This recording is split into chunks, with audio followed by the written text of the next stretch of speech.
A lot to unpack this week at Fox Sports as the network was hit with a lawsuit from a former hairdresser based in their Los Angeles studios. The lawsuit implicates not only Skip Bayless, but also Joy Taylor, Emmanuel Acho, and an executive at the company, and none of it is good. Here are the 5 things you need to know about this lawsuit. The plaintiff in this lawsuit worked for FS1 out of Los Angeles dating back to the earliest days of the network, particularly on the show Undisputed, which of course was co-hosted by Skip Bayless. Now, allegedly, according to the suit, Bayless made repeated attempts, physically, verbally, to pursue this woman sexually. She continually said no to him, up to a point multiple years into their relationship where this woman says she was being treated for cancer and confided in Bayless that that procedure was happening.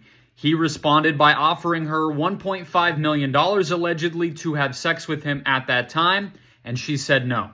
The lawsuit goes on to allege that once the plaintiff denied Skip's advances, he allegedly claimed that he had information linking her to his co-host Shannon Sharpe in a sexual manner, which the plaintiff also refuted. However, at that time, she alleges that she was made to feel like her job was not secure because she was not agreeing to Skip's advances and because of the threats and implications he was making as a result.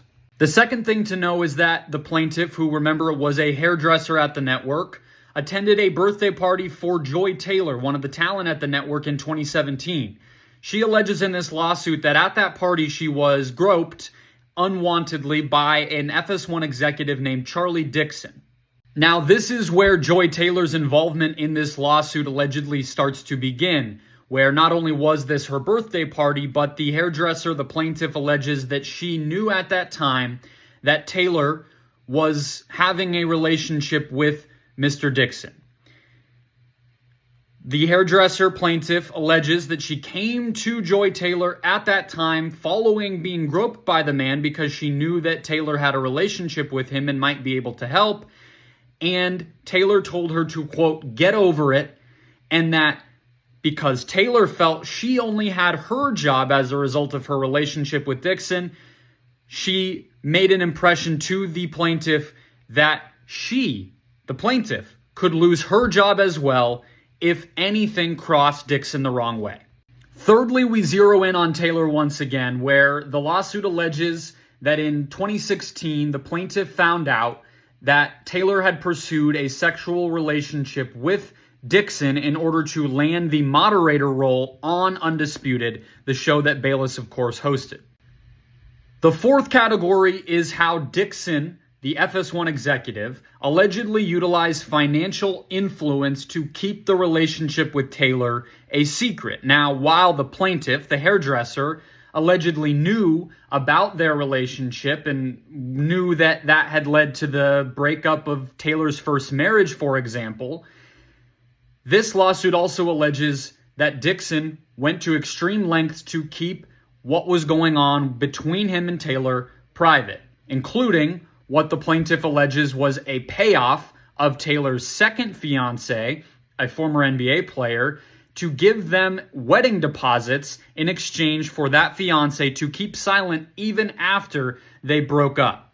In addition, the lawsuit alleges that Dixon kept his wife on Fox's payroll using his status as an upper executive to keep her silent about his affairs with Fox employees. The lawsuit alleges that Taylor was not the only employee that this happened with, and that Dixon utilized the money from the company in order to pay his wife to make her complicit and at least quiet when it comes to what he was doing. Last but certainly not least, as we find our way into the present day, the lawsuit alleges that Taylor utilized these tactics with another man at the network, Emmanuel Acho. Of course, Acho now is the host of the facility in the mornings on FS1, but previously he co-hosted Speak for Yourself, now called Just Speak, alongside Taylor. This lawsuit alleges that in February of 2020, as the initial plans were coming together for that show,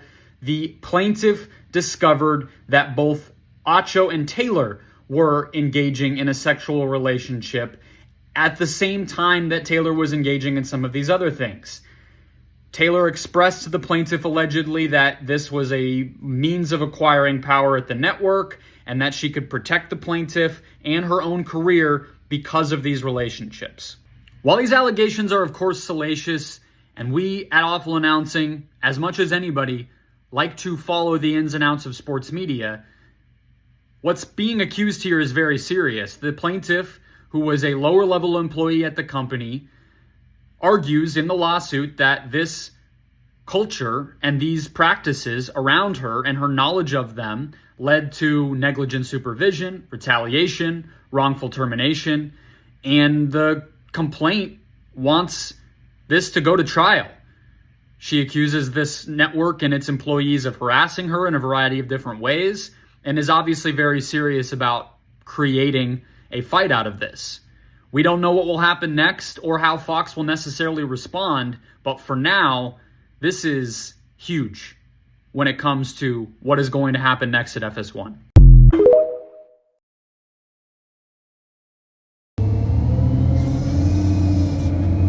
What's going on, everybody? This is MDENT313, and I'm back at y'all with another one. Man, listen. I know y'all probably tired of hearing about the Skip Bayless situation, but I want to talk about it just a little bit more. Please forgive me. Here's why. It almost seemed like since the Joy Taylor stuff kind of popped up, Skip Bayless kind of has taken a backseat, when the whole reason we here in the first place is because this guy was being creepy when it comes to this lady, right? But you guys know all of that. I'm not gonna go over all of that again. Pretty sure you heard it. Here's what I'm wondering, right? Why in the world, let's just say you do trick off with a woman, right?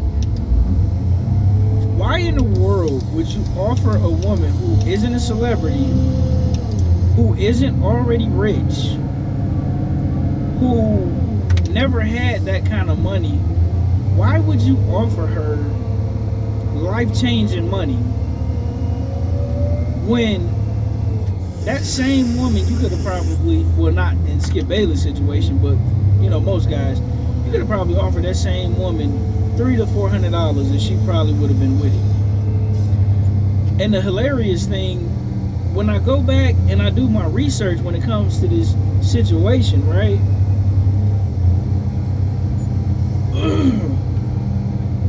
The woman was complaining about having financial issues because if you look at the paperwork, it alludes to the fact that it was somewhere in there where she had a back injury, so she was off work for 40 days.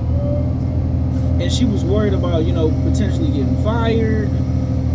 She needed to hurry up and get back to work as soon as possible. Pretty much, the young lady was in need of money, right? And how could on one hand the woman be in need of money and in another hand turn down life-changing money to the tune of $1.5 million? Either that woman do have a, you know, she's a classy woman with a lot of morals and a lot of integrity, or she full of it, right? She got, listen, it's one of the two, and I highly doubt it's the moral thing, because she's a single mom. Now, it's not to say that you necessarily don't have morals because you're a single mom, but at the same time, if she's a Muslim and, you know, she's serious about her religion, why isn't she married? In addition to that, right? Do you know how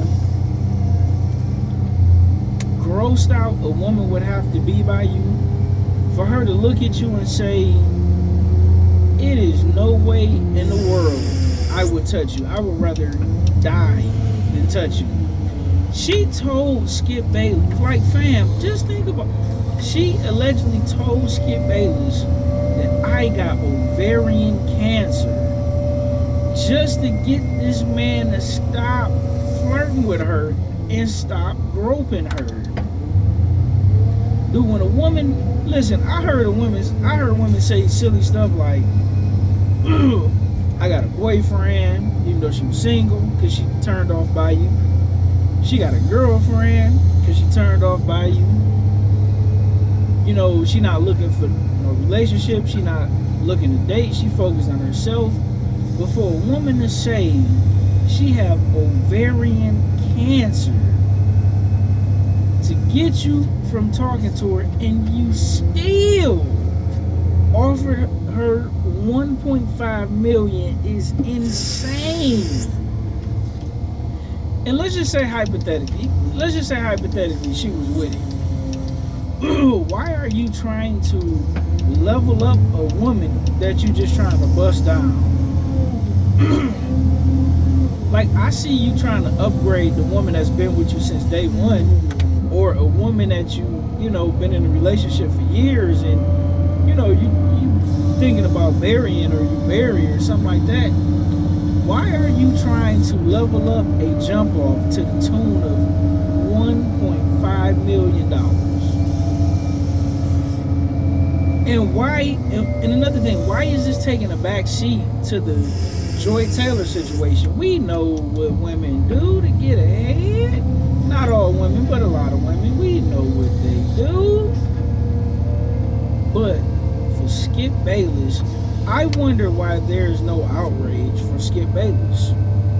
I just recently seen Stephen A. Smith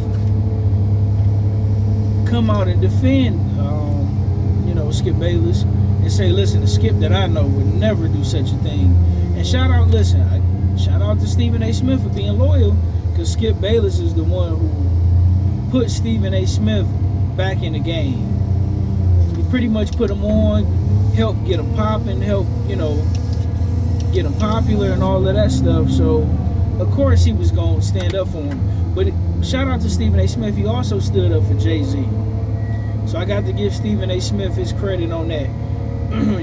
Sometimes I get on Stephen A. Smith because he do a lot of things that I think is unfair to the brothers. I think he do a lot of selloutish things. But, he held firm on the Jay-Z situation. So I got to give him credit for that. And he also, showing loyalty to Skip Bayless. But back to Skip Bayless. Not only is the woman so grossed out that she turned down 1.5, not only is she so grossed out that she told you she got ovarian cancer, because you can't stop overly holding her and inappropriately touching her and making passes at her, but you also had to throw your man Shannon up under the bus. This is ridiculous. Why isn't Skip addressing any of these issues? When is Skip Bayless gonna come out and say, hey, this is not true, I don't know what this lady is talking about, I'm gonna fight this in court? He's still talking about sports as if none of this stuff is even happening. Dude, if this would have been somebody like Diddy, man, he would have. You see how quick they was on Diddy helmet as soon as them allegations came out on him? You see how quick they was on Bill Cosby? You see how quick they was on R. Kelly? You know what I'm saying?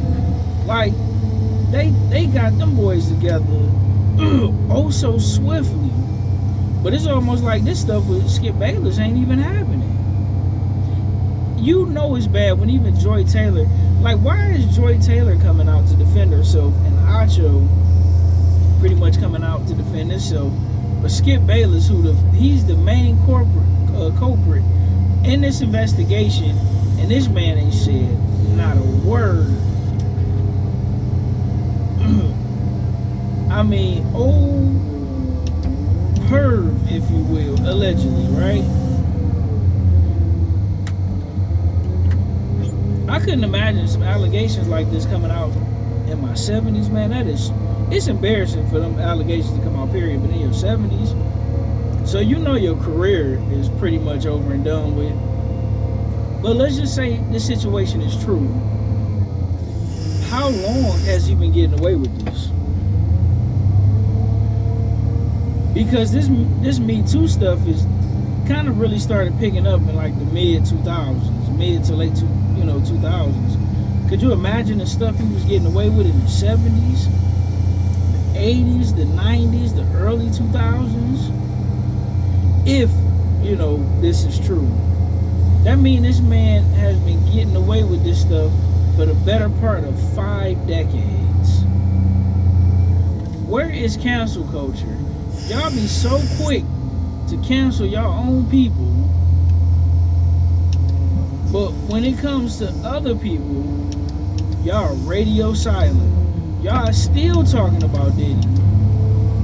Y'all are still talking about Jay-Z. Where's the people like Jaguar Wright, who just can't stop talking about Diddy and Jay-Z? Where's people like that? Where is she at?